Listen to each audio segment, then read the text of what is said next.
Good afternoon, everyone. Welcome to CARA's Fabulous Friday Forum.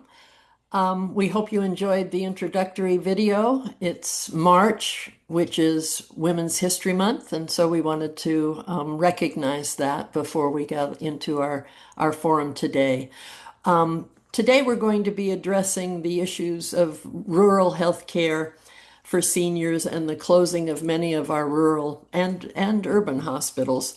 As I'm sure you're aware, our healthcare system is in crisis.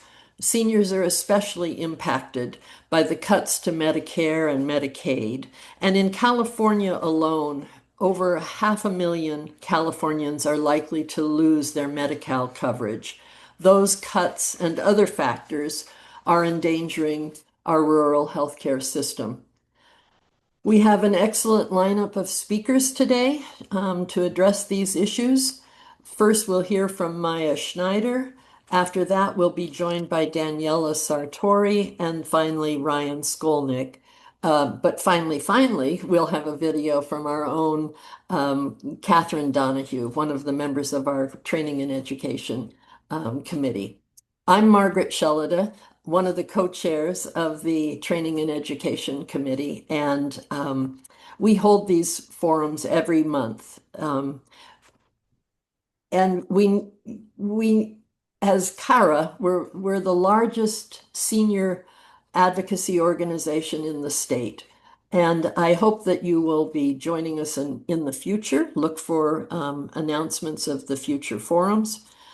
Today, each speaker is going to have 20 minutes and then will be followed by a brief question and answer period.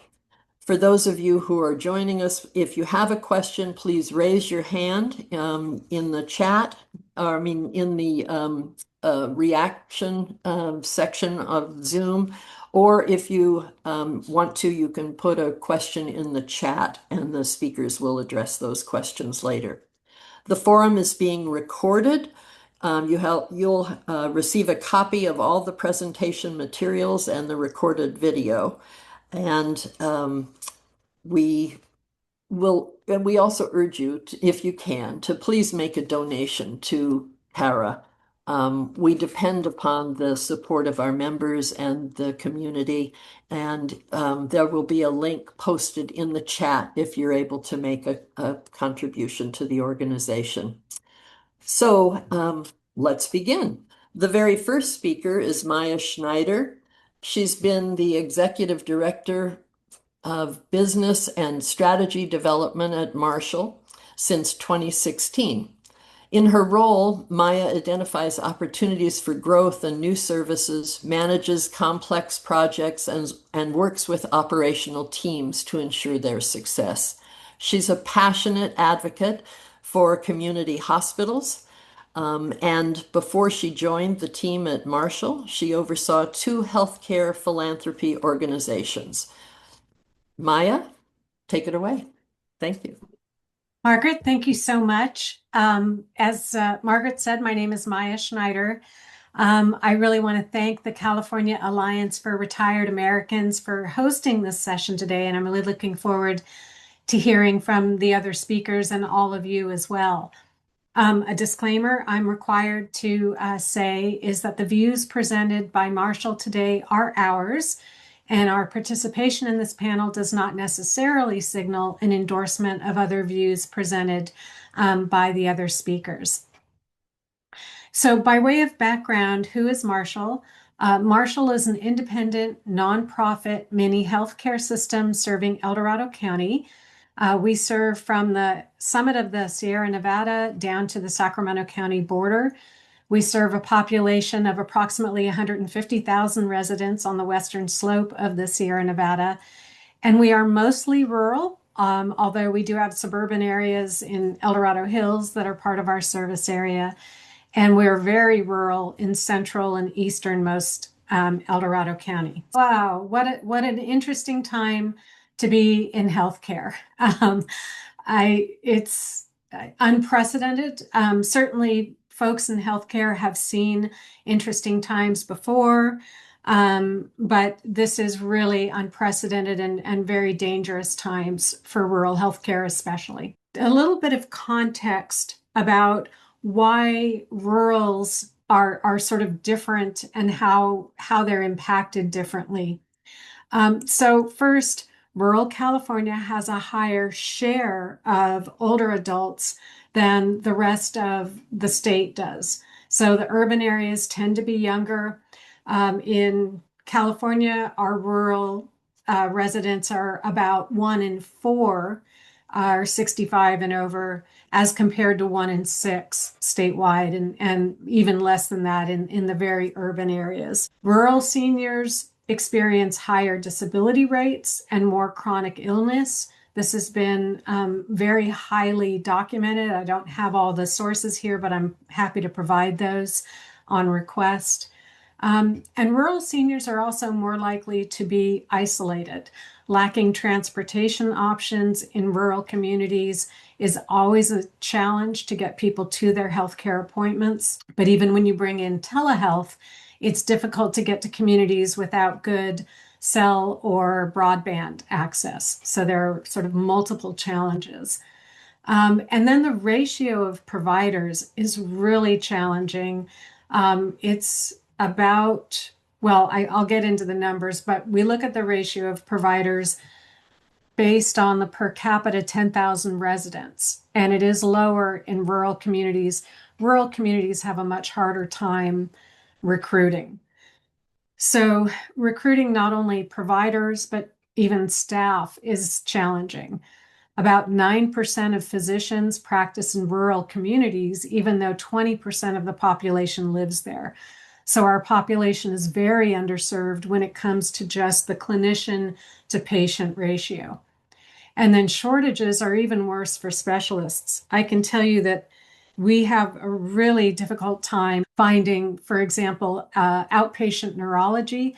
That's in high demand everywhere, but try getting an outpatient neurologist to a rural community. It just is really, really difficult. A 3-hour travel time in Northern California for specialist care is not unprecedented. And as you know, our behavioral health system is even weaker, with inpatient psych facilities really at a premium and patients being taken long distances from their families, sometimes hours, sometimes an air flight away from their home communities, just to be able to be served in a mental health facility. We really can't compete for compensation, and a lot of that is because rural communities, because we serve a disproportionate share of elderly patients, that also means that most of our patients pay us with Medicare. And Medicare reimbursement for Marshall, as an example, we get reimbursed about 70 cents on the dollar of the actual cost of providing care. So for every Medicare patient we see, we lose money. For every Medi-Cal patient we see, we lose money. And those two cohorts combined are 75% of our patients. So you can see it's not a winning combination for rural hospitals to remain sustainable. And then there's high clinician turnover due to burnout, due to isolation, because rural providers tend to carry a heavier load of patients per capita. They have more primary care patients on their panels, which makes access harder, and it leads to physician burnout, which then leads to physician turnover. So it's an unvirtuous cycle, really, for clinicians in keeping them happy and engaged and in our communities. And as of 2023, a statewide poll showed that almost a third of California physicians were age 75 and older, which really means a loss of not only historical institutional memory, but also where are we going to replace all of those clinicians? A lot of providers, not just doctors, but nurses and other technicians, left healthcare during the early years of the pandemic, and we've never really been able to replace those critical staff members. So that's been very challenging. And then there's a phenomena we like to call the rural bypass. And essentially, a lot of our rural communities were sort of devastated in the mid-century with highways being built and communities being carved out of any traffic, and those main streets in rural communities just dying on the vine.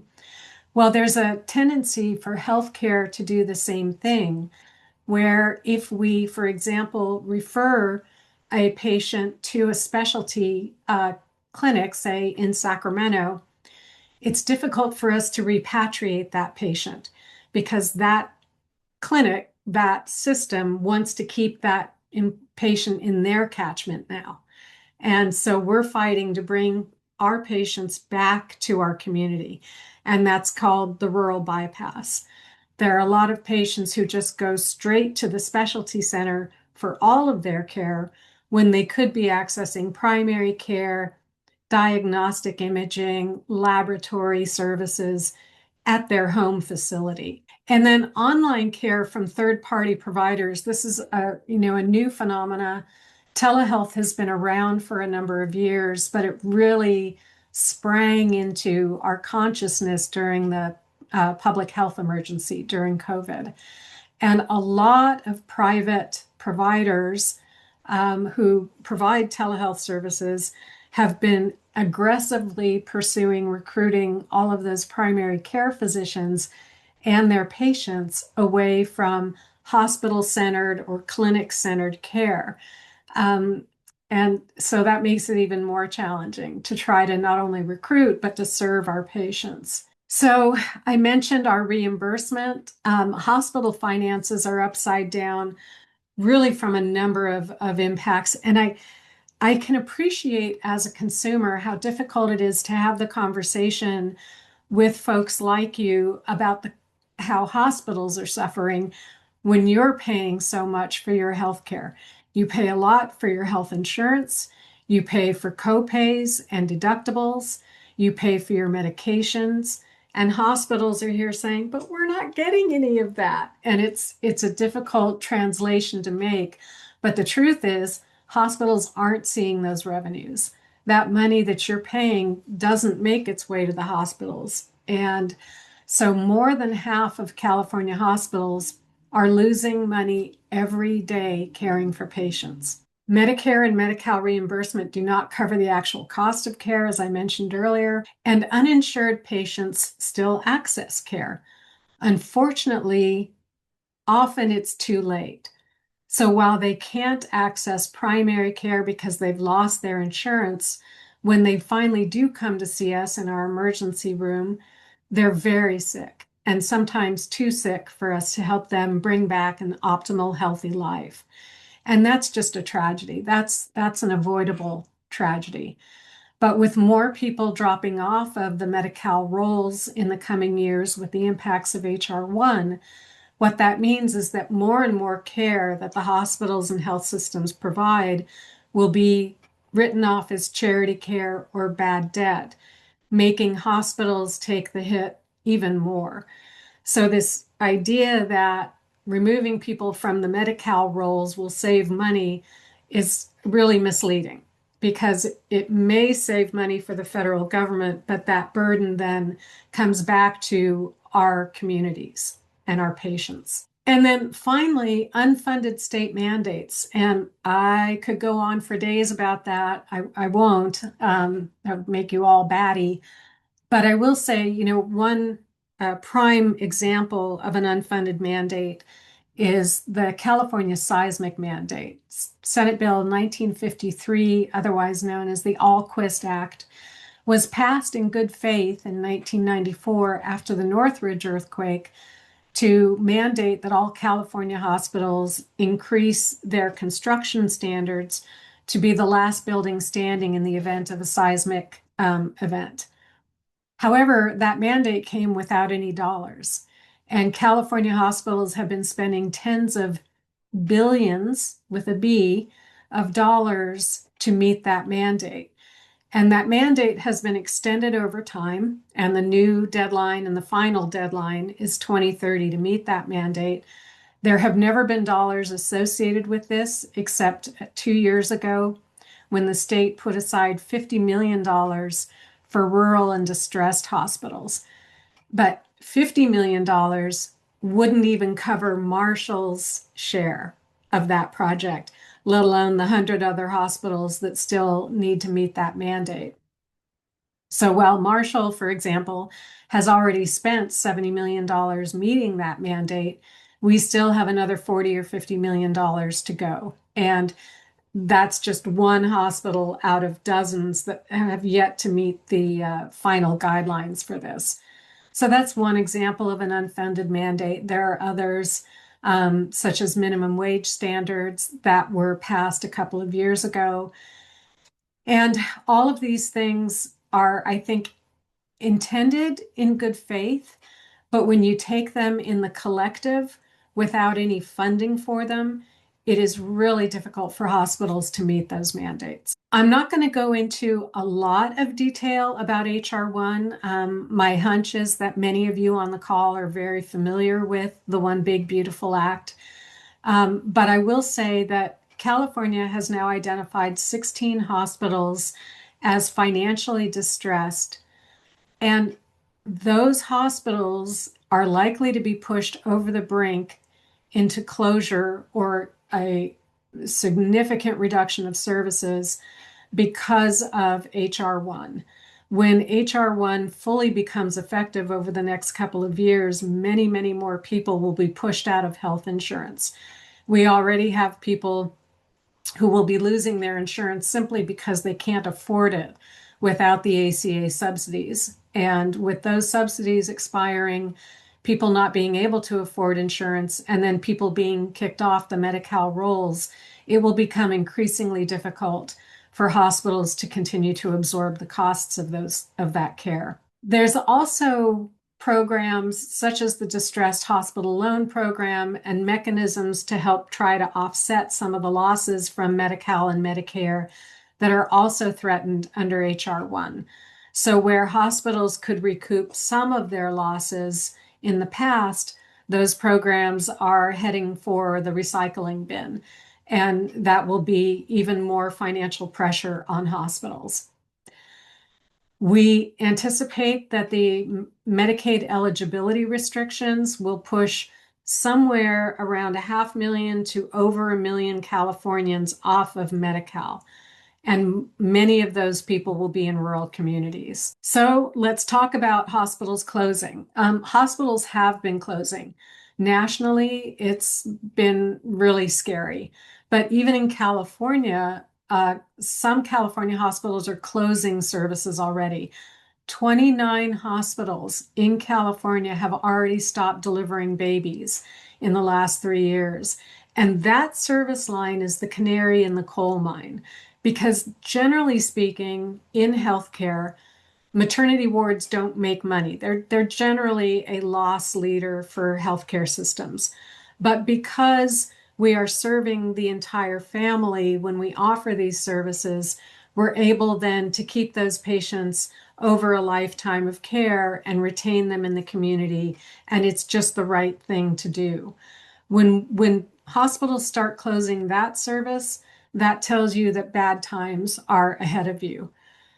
Behavioral health, ICU beds, emergency services are typically the first lines of service that get reduced or eliminated. And so watch for that in your communities as those services may start to dwindle as well. And then I mentioned this earlier, 16 hospitals are on the watch list for closure. Glenn County recently closed theirs. As you saw, Madera did. They were rescued a little bit. We'll see where that goes. But 47% of California's 28 rural hospitals have negative operating margins, and that's unsustainable. You cannot continue to serve your communities if you lose money every year. So I don't want to end on a low note. I want to end on an activist note if I can, which is that what's really most important is that all of you stay engaged with your local legislators and make sure they understand the impacts to their community. I could spend a whole nother deck of slides talking about the economic impact of hospital closures and what it means to rural communities when their local hospitals close, because that's economically devastating as well. So advocate with your local elected officials for adequate reimbursement. State officials, oh, I'm sorry. State officials have something to say about Medi-Cal reimbursement rates, and they could make the decision to make hospitals whole on Medi-Cal. Advocate with your local elected officials for insulation from the federal government and those mandates. We really need more interplay between our state officials and those who represent us in Washington, D.C. There needs to be ongoing dialogue about the real impacts in our rural communities.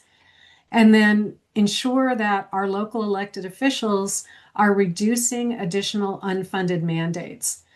There's a piece of legislation proposed right now in the California, I think it's in the Assembly, that would mandate that a financial analysis of the impact to hospitals would have to be done for any new piece of legislation that would create a new obligation for hospitals. That law already exists for health plans. And we're looking for parity. If you're going to pass more laws that require us to spend more dollars, you need to understand the financial impact to the health system before you pass that law. And then finally, the most important thing you can do to protect your rural hospital locally is to buy local. It's to get your healthcare services from your local provider. Make sure that you're not going elsewhere for your lab work or your pharmacy or your diagnostic imaging, because all of those things make or break your rural hospital. Our next speaker is Daniela Sartori, who is originally from Brazil and holds degrees in biomedicine with graduate degrees in microbiology, immunology, and biotechnology. She was formerly employed by Glenn Medical Center in Willows, California, which closed at the end of 2025. So sorry. Additionally, Daniela has been deeply involved in education as a professor of psychology, hematology, and immunology at Shasta College and CSU Chico. She currently manages an independent clinical laboratory and remains active in healthcare and education advocacy. Thank you, Daniela, for joining us. We look forward to your presentation. So I got involved in hospital closures when the hospital I worked for closed down. I've been passionate about healthcare. I taught physiology. I taught to nursing school and nursing programs, and I taught hematology, immunology at Chico State. And I started doing presentations on this issue, and that's how I got invited for this forum. We are forecasting that we're going to, as of now, we're going to be losing about $137 billion in federal funding for Medicare and Medicaid, especially in Medicaid. And that puts nationwide about 700 hospitals at risk of closure. 300 of them are at immediate risk of closure. In California alone, there's 18 hospitals. You actually can access the list of hospitals that are for closure. If you go for the Becker's Hospital Review, they are listed there. We already lost, as of in the last decade, 180 hospitals. In California, we are somewhat very insulated because our government in California has provided extra money for Medicaid and has made some adjustments that is not available in other areas. We lost Glenn Medical Care because we lost our designation as critical access hospital. And when a hospital is in a rural area that is isolated from a trauma center, the hospital receives a better reimbursement rate. Without that extra money for reimbursement rate, a hospital in a rural America cannot keep the doors closed financially. It's impossible. When the designation for critical care in Willows was lost, the hospital closed down. That's financially, it was impossible to keep open. Adam Schiff fought in the last few months to reinstate the critical access for the hospital, and the critical assets were to be established, but the problem is once a hospital closes, that hospital cannot open just because the critical care was reestablished.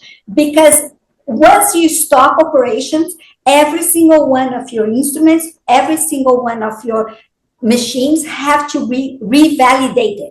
That takes time and a lot of money.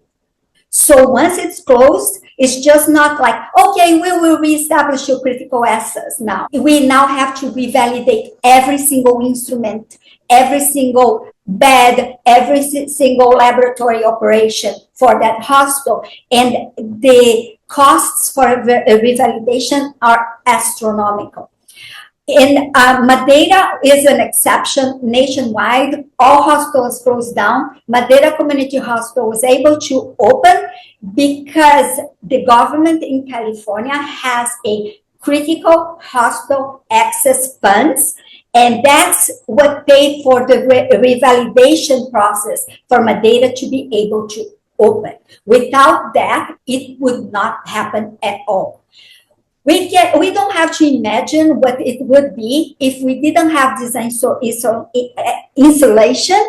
We can actually see what is happening in states where the government is Republican across the board.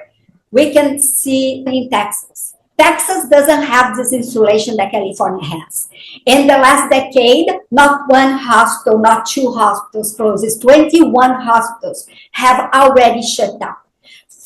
There is an additional 75 hospitals in Texas alone that are at risk of closures.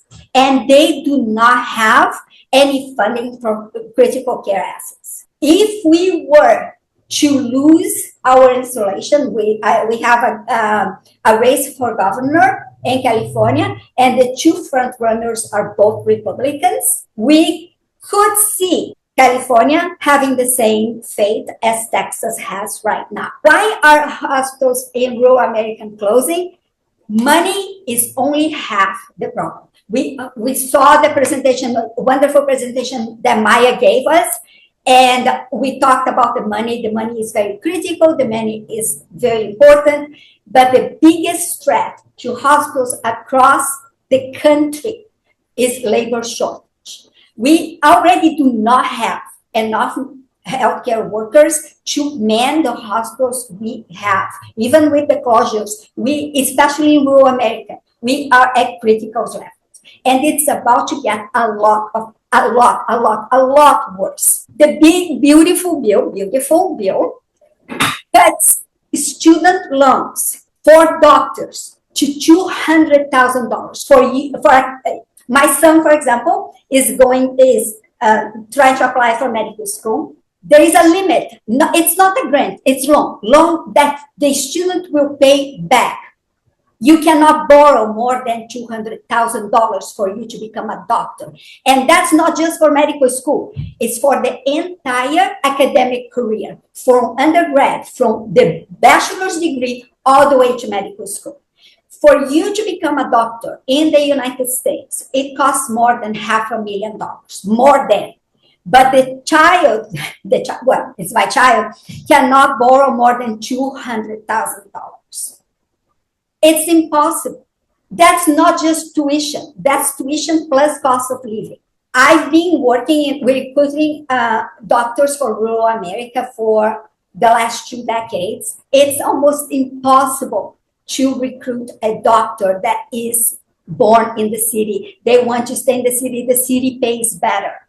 The only hope we have to have doctors in rural America is actually growing our own, allowing kids who have links to the community, where they are willing to actually make less money to be closer to family, to actually fill up those positions. That's the only recruits I was successful in the last 2 decades. It is more expensive for a rural American student to go to school because they actually have to commute. And $200,000 for tuition plus cost of living for a doctor is impossible. And that is for doctors. You're lucky to get $200,000 if you are still designated as a professional. The Trump administration took away the designation of professional to almost all the other healthcare workers. Nurses, nurse practitioners, PAs, X-ray and imaging technologists, laboratory scientists are not considered professionals anymore. And if you are not considered professional, it's not just a knife to the ego, it's also a knife to your pocketbook, because those students cannot now not borrow more than $100,000. Now try to imagine becoming a nurse practitioner or a PA with $100,000 all the way, the entire academic career.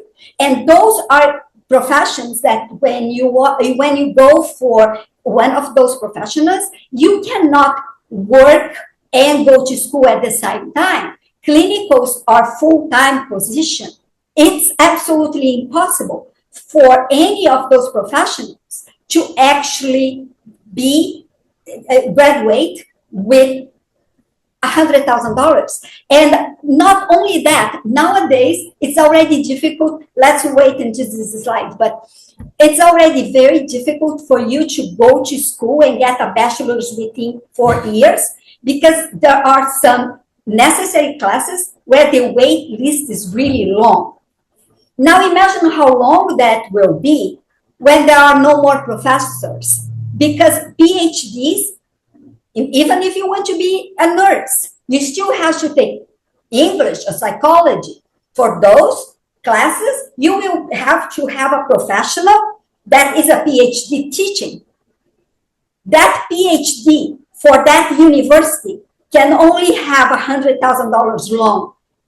How is anybody to become a PhD with a budget of $100,000 from undergrad all the way to grad school? Right now, we already depend intensely on immigrant labor like mine. I'm an immigrant. 25% of physicians in the US are immigrants.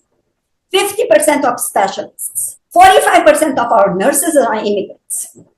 20% of healthcare workers in general are immigrants.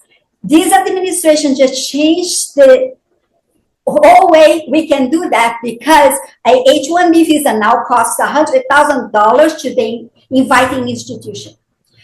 When I was at Glenn Medical, 3 of our laboratory scientists that worked with me were immigrants on a H-1B visa.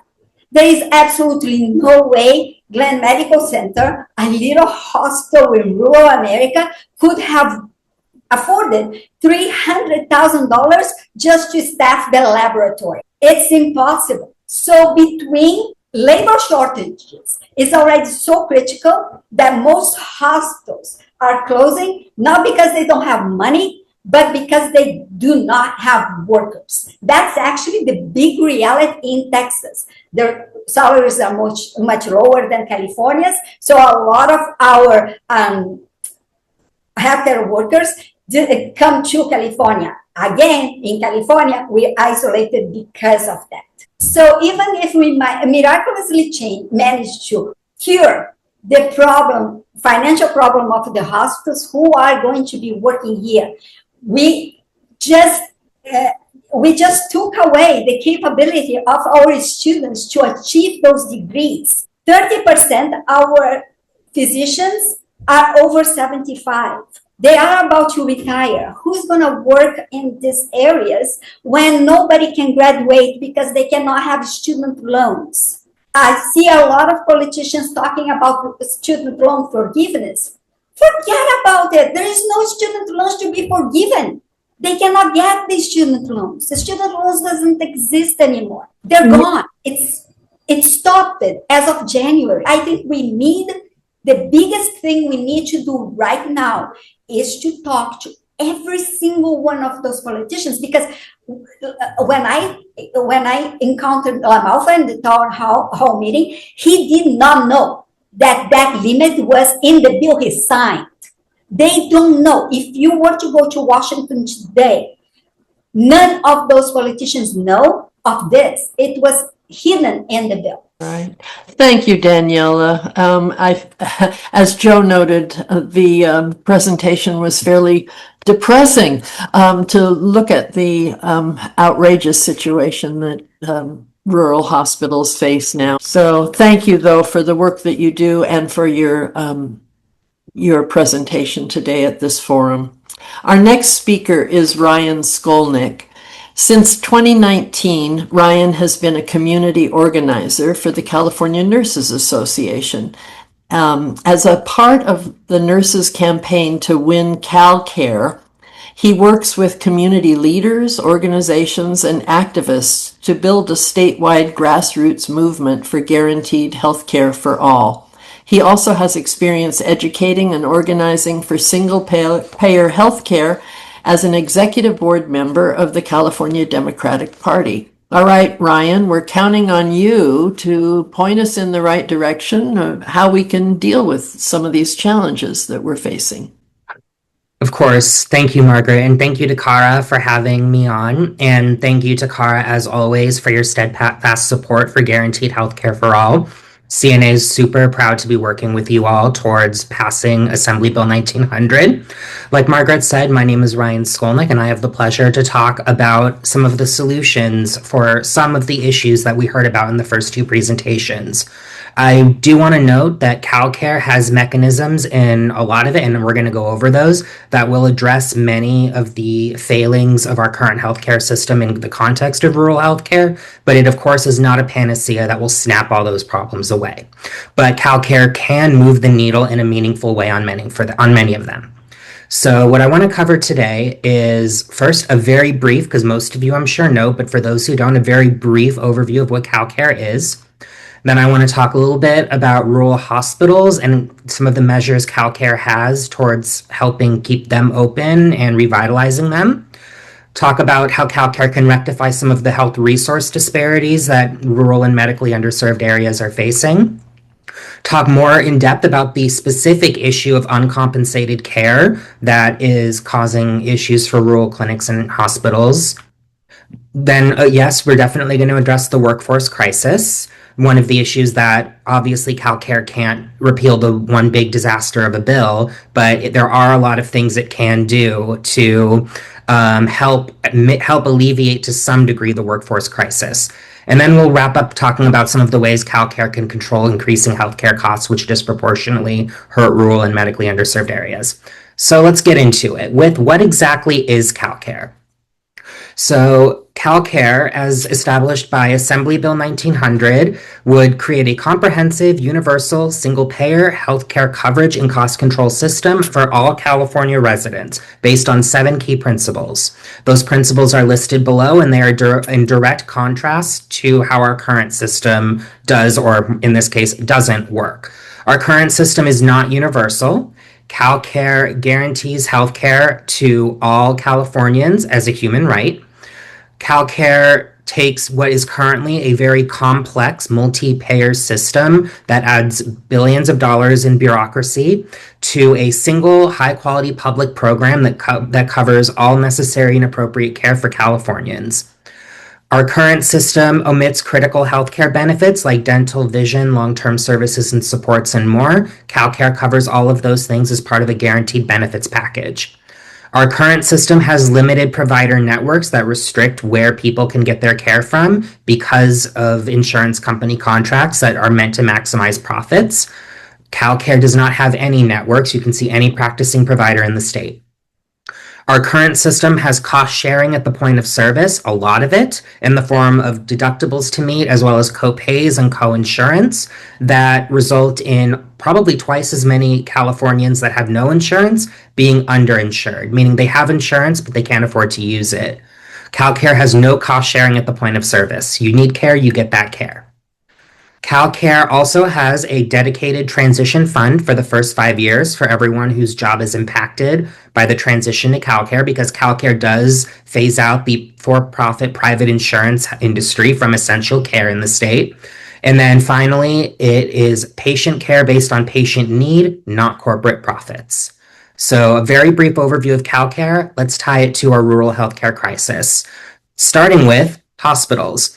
We heard some of the issues that our rural hospitals are facing right now, and I think the largest, most obvious one is the way they're paid. Rural hospitals don't have the multi-billion-dollar endowments or the multi-billion-dollar investment funds that a Kaiser has, for example. So they tend to rely on being paid per service. Obviously, a lot of them Medicare and Medi-Cal rates.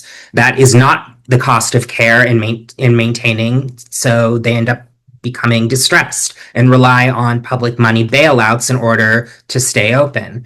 CalCare moves to public financing of institutional providers, including hospitals, through global budgets. A global budget is an annual budget that is negotiated every year between the hospital and the single payer, and it's paid quarterly. So 4 payments a year, so it's predictable revenue. And it is not based on foot traffic or services provided or arbitrary value metrics. It is paid based on the actual cost of care and a bunch of other factors, including who are you taking care of? What are the issues that they most often face in terms of their health? How expensive is the care that is most commonly provided there? What is the cost of transportation in terms of materials there? What equipment do they have? All of those different factors that are unique to each hospital are factored into a global budget. And this does several things.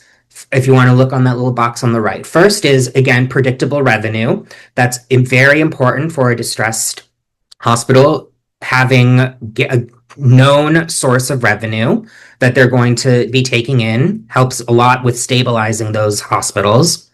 Global budgets, again, they cover real cost of care, actual expenditures, including labor costs, wages, and community needs, not based on Medicare, Medi-Cal rates, etc. Rural priority, the global budget language in the bill specifically requires one of the considerations for the budget being, is this a rural area that's in need of a little bit more in terms of resources? Workforce is included in the global budget. Like I said, recruitment, retention, training programs are included in the quarterly budgets.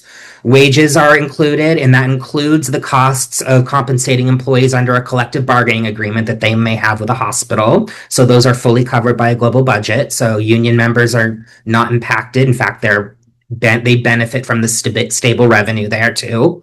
And then finally, periodic review.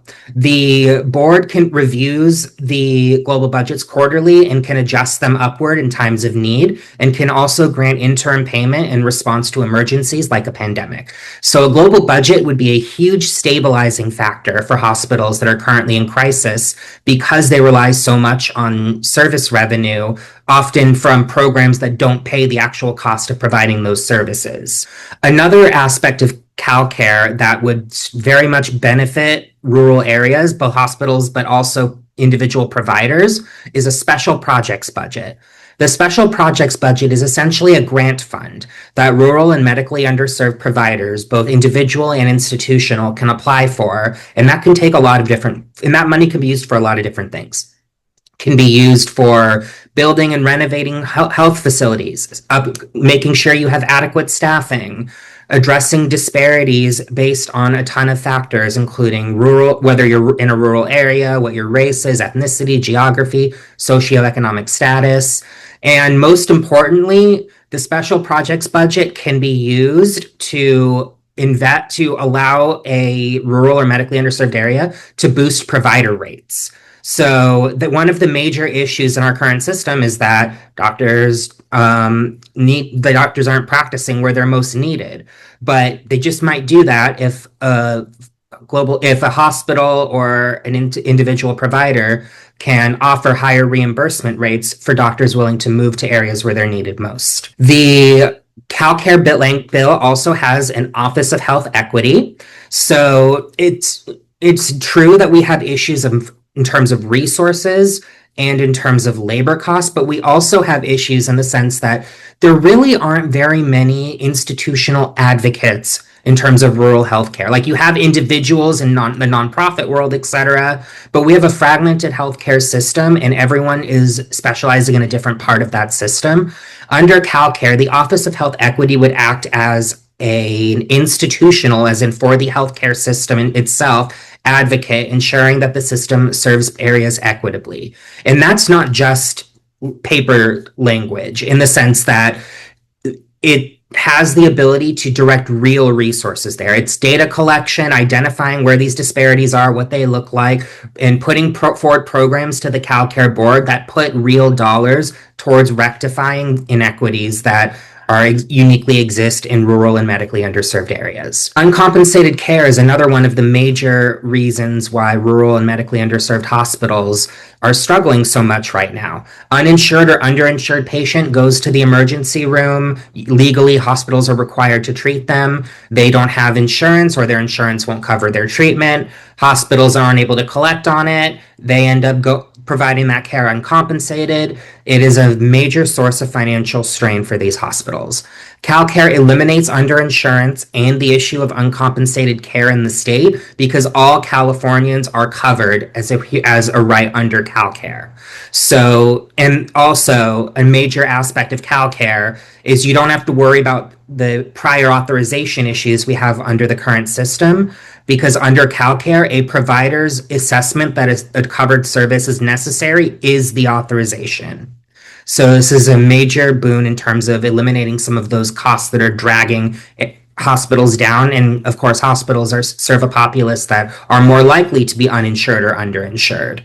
So this is a major important part of CalCare here. We're talking about workforce. Like I said earlier, obviously CalCare cannot eliminate HR1 by itself. So it's not going to snap away all of the problems that we have regarding healthcare, but there are several things that CalCare does to help somewhat alleviate the staffing crisis.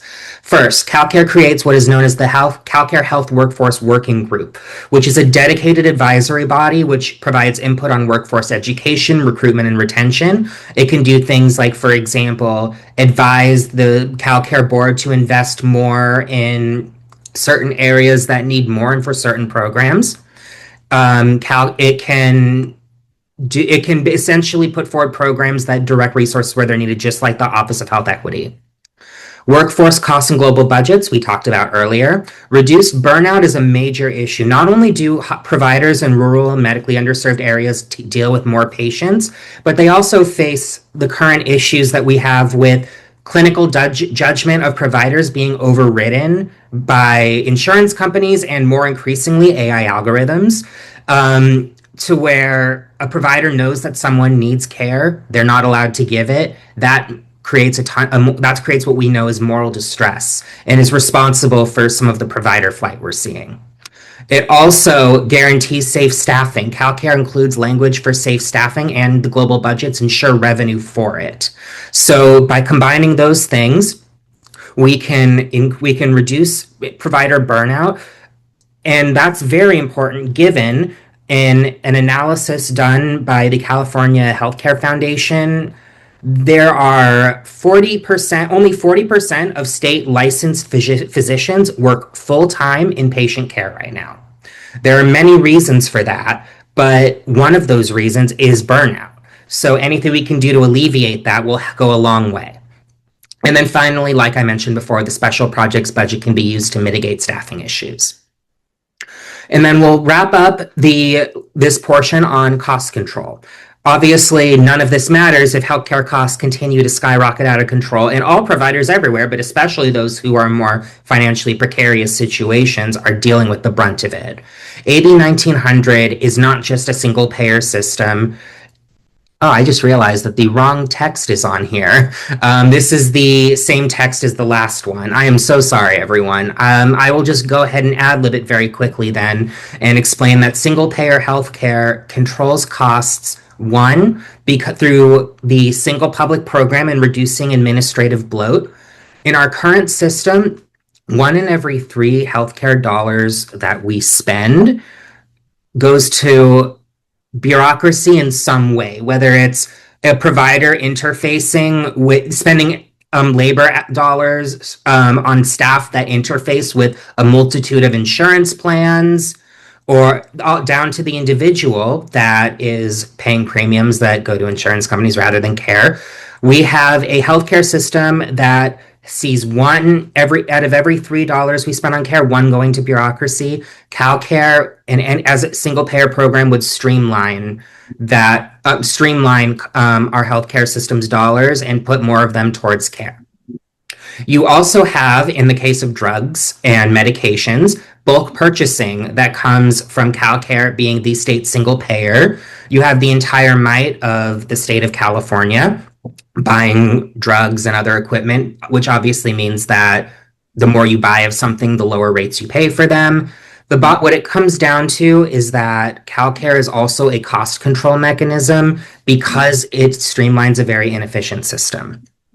Now, I know that I still have a few minutes left in my time, but I did want to make sure that I have as much time to answer questions as possible. So I'm going to go ahead and wrap it up there and just say thank you again to CARA. And finally, the last thing I'll say is if anyone is interested in seeing this pass, contact your member of the state assembly. Let them know that you support Assembly Bill 1900. That's the most helpful thing people could be doing right now. Thank you, Ryan. That was such an informative presentation, and I'm in awe of your ability to keep track of all 5 of Corinne's questions, and assume she may have another one in the chat for you. But thank you so much. It was very informative. Our next speaker is Rob Englund, our executive director, who's going to give us a few announcements and a call to action. Hi, everybody. Thank you for being here. Thanks to our awesome training and education team that put this together, to the staff that helps run these very efficiently. I'm going to throw in chat some links, so be prepared. First, I'm going to share our social media links. So please, if you aren't already like or subscribed, please go to our YouTube, Facebook, and Blue Sky pages. Also want to encourage folks to join your local No Kings rally tomorrow. There should be one wherever you're located. And we want to make sure that we're, talking to folks about CARA. I do have a link that you can share with people that gets them involved with us. There's a number of ways they can get involved through the one-page flyer that I just put in the chat. Other than that, thanks everyone again for joining us. And we hope to see you at the next one. Take care, everybody. Thanks, everyone.